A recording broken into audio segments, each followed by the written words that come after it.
धर्मवीर छत्रपती श्री संभाजी महाराज बलिदान मास दिवस रथ चौक येथे साजरा करण्यात आला। धर्मवीर छत्रपती संभाजी महाराज बलिदान मास दिवस हा फाल्गुन शुद्ध प्रतिपदा ते फाल्गुन अमावस्या पर्यंत साजरा करण्यात येत असतो। 18 फेब्रुवारीपासून ते 18 मार्च पर्यंत बलिदानमास दिवस साजरा करण्यात येत असतो। संपूर्ण महिनाभर प्रत्येक दिवशी श्रद्धांजली वाहून हा बलिदानमास साजरा करण्यात येत असतो। शुभाव्रताला सोडो कधी न कधी हे दरिल्या पताला शिवसूर्याची ती तडपे हितस्त हे न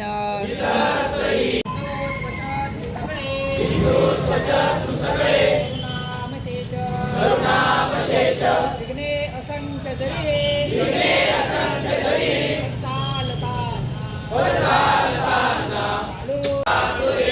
लाडू नराक करण्या जगिमलेंच्या सत्ता हिंदू मनास शिकवू शिवपुत्र गीता राष्ट्रातले नौकडू जगिमलेंच्या विष विघ्नार नाही कधी